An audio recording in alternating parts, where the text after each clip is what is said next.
मैं वीरेंद्र मौर्य। साथियों, आज का हमारा ये वीडियो राष्ट्रमाता सावित्रीबाई फुले के जीवन संघर्षों पर है।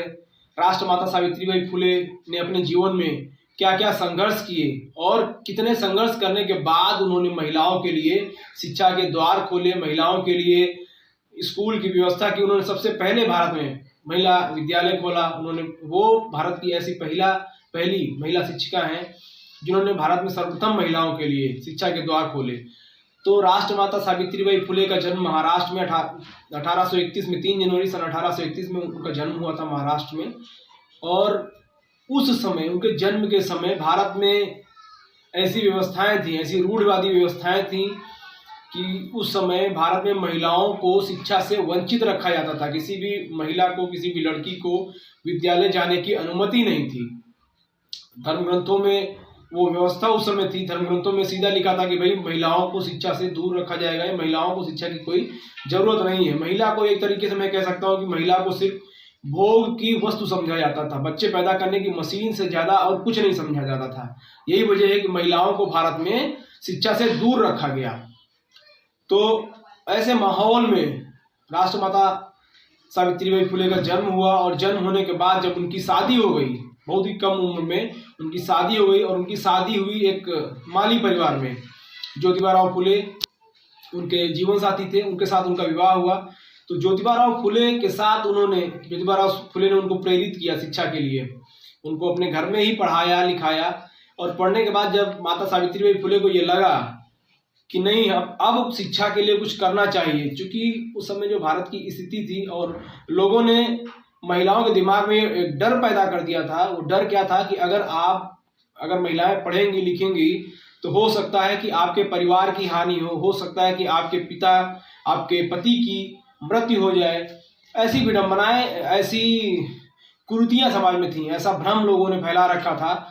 तो जब परिवेश पूरा अशिक्षित था तो वैसे में लोग स्वाभाविक है कि पढ़ना लिखना नहीं चाहेंगे, क्योंकि कोई नहीं चाहता कि ऐसी अनहोनी किसी के परिवार के साथ हो जाए। तो इसलिए लोग डर की वजह से अपनी बच्चियों को नहीं भेजते थे।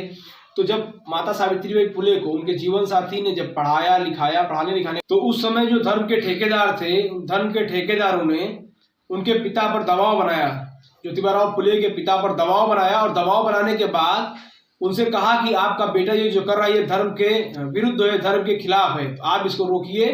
हमारे यहाँ हमारी व्यवस्थाओं में महिलाओं को, बच्चियों को पढ़ने की इजाजत नहीं है, इसलिए आप अपनी बहू को भी रोकिए। वो ऐसा नहीं कर सकती, वो किसी विद्यालय को नहीं खोल सकती है वो। तो इस बात को ज्योतिबाराव फुले के पिताजी ने, चूंकि वो एक पुराने ख्यालों के व्यक्ति थे, तो उन्होंने पहले समझाया, अपने बेटे और बहू को समझाया। जब उनका बेटा बहू जब नहीं माना, चूंकि ज्योतिबाराव फुले का सपना था कि मैं भारत के जो बहुसंख्यक समाज के लोग हैं मैं उनको शिक्षित करूंगा। जब तक व्यक्ति शिक्षित नहीं होंगे तब तक कोई भी अपने हक और अधिकार के बारे में नहीं जानेगा। इसलिए ज्योतिबाराव फुले ने संकल्प लिया कि नहीं, मुझे अपने लक्ष्य की ओर जाना है। तो उन्होंने अपने पिताजी से कहा कि नहीं पिताजी, मैं तो विद्यालय खोल के ही रहूंगा, मुझे विद्यालय खोलना है। भारत के जो शोषित वंचित लोग हैं इनको शिक्षा प्रोवाइड करवाना है, इनको शिक्षित बनाना है। इसमें थोड़ा सा उनके पिता से और उनकी थोड़ा अनबन हुई, क्योंकि ज्योतिबाराव फुले के पिता जो थे वो एक फूल व्यापारी थे और उनके फूल उस पूरे क्षेत्र के जितने भी मंदिर थे वहां पर उनके फूल जाते थे। तो मंदिरों के पुजारियों ने एक मीटिंग की और उन्होंने कहा कि अगर ये अपने बेटे और बहू को नहीं रोकेंगे तो हम इनके फूल लेना बंद कर देंगे। तो उन लोगों ने फूल लेना बंद कर दिया। अब एक व्यापारी के लिए इससे बड़ी विडंबना और क्या हो सकती है।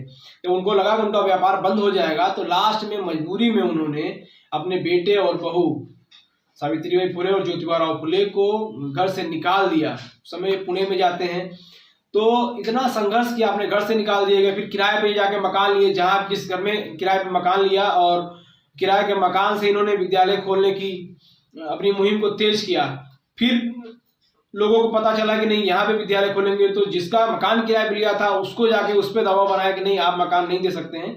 तो इतना सब जीवन संघर्ष अपने जीवन में उन्होंने किया। किसके लिए किया? ताकि इस देश की महिलाएं, इस देश की बच्चियां, इस देश का बहुसंख्यक वर्ग पढ़ सके, लिख सके। और जब पढ़ लिख जाएगा तो अपने हक और अधिकार के बारे में वो जानेगा। लेकिन आज 190 वर्ष बीत गए हैं। 1831 से आज 2021 शुरू हो गया है। 190 वर्ष का समय लगभग बीत चुका है, लेकिन 190 वर्षों में जो सपना माता सावित्रीबाई फुले ने देखा था अपनी आंखों से, क्या वो सपना पूरा हुआ है?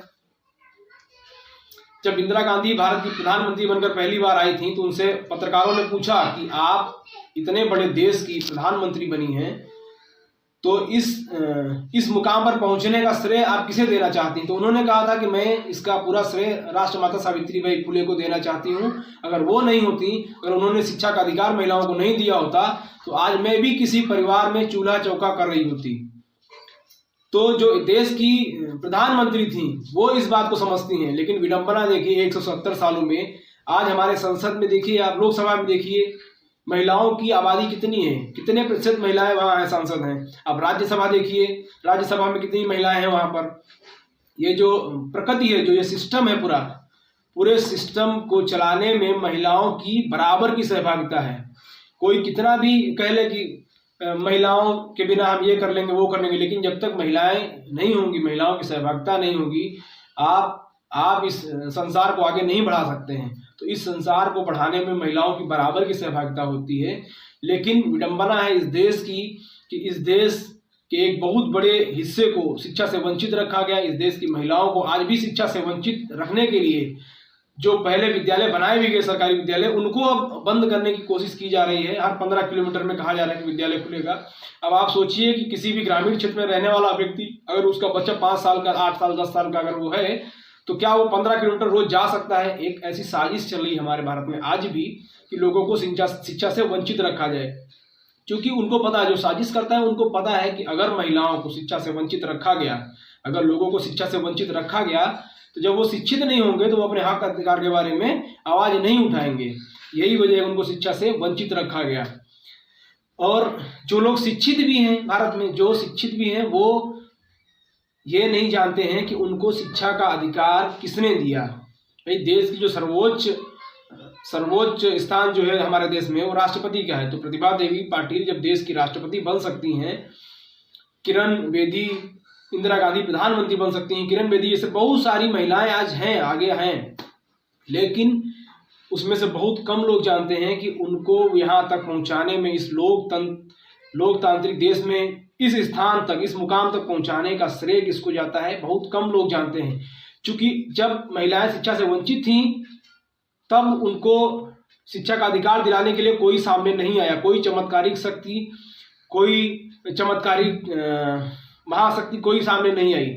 लेकिन अब महिलाएं जब शिक्षित होने लगी हैं, तो भारत में शिक्षा की देवी किसी और को बता दिया गया।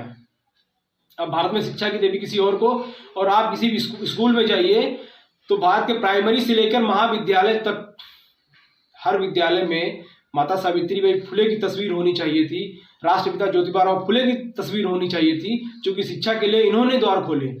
लेकिन विडंबना देखिए कि आज आपको प्राइमरी स्कूल से लेकर महाविद्यालय तक तस्वीर इनकी नहीं मिलेगी, तस्वीर किसी काल्पनिक देवी की मिलेगी, उसको शिक्षा की देवी बता करके उसको हर विद्यालय में लगा दिया गया। तो लोग अपने इतिहास को ना जाने, लोग अपने सच्चाई को ना जाने, अपने इतिहास को ना जाने, अपने महापुरुषों को ना जाने, इसलिए ये घोटाला, सांस्कृतिक घोटाला भारत में किया गया। तो इस घोटाले का सर्वप्रथम खंडन किया राजस्थान के मुख्यमंत्री माननीय अशोक गहलोत साहब ने, और उन्होंने अभी पिछले वर्ष 2020 में उन्होंने राजस्थान के हर विद्यालय में राष्ट्रमाता सावित्रीबाई फुले और राष्ट्रपिता ज्योतिबा फुले की एक एक तस्वीर लगवाने का वादा किया उन्होंने, और उनको राजकीय सम्मान दिया। क्योंकि जो अपने महापुरुषों को सम्मान नहीं देगा, वो वास्तव में अपने इतिहास को कहीं ना कहीं धूमिल कर रहा है, कमजोर कर रहा है। तो उन्होंने सबसे पहले माननीय अशोक गहलोत साहब ने फुले दंपति को राजकीय सम्मान दे करके पूरे भारत में एक इतिहास रचा है। तो भारत के जितने भी बाकी मुख्यमंत्री हैं, मैं आप सभी मुख्यमंत्रियों से करबद्ध निवेदन करता हूं कि आप सब फुले दंपति के जीवन संघर्ष को समझें, इतिहास को जानें, पढ़ें, और पढ़ने के बाद जब आपको लगे कि सच्चाई है, तो भारत के जो विद्यालय हैं, आपके प्रदेशों में जो विद्यालय हैं, उनमें जो काल्पनिक देवी देवताओं की जो तस्वीरें रखी हैं, आपके विद्यालय में जो काल्पनिक चमत्कारी शक्तियों की तस्वीरें लगी हैं, उनको शिक्षा की देवी बताया जा रहा है, ऐसी तस्वीरों की जगह आप लोग जो वास्तव में शिक्षा की देवी हैं, जिन्होंने वास्तव में शिक्षा के लिए अलग जगाई है, शिक्षा की ज्योति जलाई है, राष्ट्रमाता सावित्रीबाई फुले की आप लोग तस्वीर लगाएं और अपने अपने प्रदेशों में बताएं आप लोग कि माता सावित्रीबाई ने कितने संघर्ष करके आप लोगों को यह हक और अधिकार दिलाया है। साथियों, मैं एक दिन मैं पढ़ रहा था कि माता सावित्रीबाई फुले जब पढ़ने जाती थी तो उनके ऊपर लोग कीचड़ फेंकते थे। अब सोचिए, आपकी जो 190 वर्ष पहले कीचड़ फेंक सकते हैं, वही लोग तो आज आपकी बेटियों पर तेजाब फेंक रहे हैं। वही लोग तेजाब फेंक रहे हैं ना, जिन्होंने पहले आपके महापुरुषों के साथ भेदभाव किया, उनको अपमानित करने की कोशिश की, उनको रोकने की कोशिश की, वही लोग तो आज आपकी बेटियों पर तेजाब फेंक रहे हैं। अभी उन्नाव में देख लीजिए आप, उन्नाव में दिन दहाड़े एक बेटी पे तेजाब फेंक दिया गया। क्या हो गया? फांसी हो पाई किसी को? किसी को नहीं हो पाई, क्योंकि उन लोगों को संरक्षण प्राप्त है। वही लोग हैं जिन्होंने पहले आपके पुरखों को रोकने का प्रयास किया और वो नहीं रुके, वही लोग आज आपको रोकने का प्रयास कर रहे हैं। तो आप लोग ऐसे लोगों को पहचाने, और आप सभी से ये निवेदन है कि आप सब राष्ट्रमाता सावित्रीबाई फुले जी की जयंती जो 3 जनवरी को है, उसको धूमधाम से मनाएं। और आप लोगों ने वीडियो को ध्यान से सुना, इसके लिए बहुत बहुत साधुवाद, धन्यवाद। अगर वीडियो आप लोगों को अच्छा लगा हो तो इसे लाइक, कमेंट कर शेयर भी करें और इसको आगे बढ़ाएं। जय फुले दंपति, जय भारत।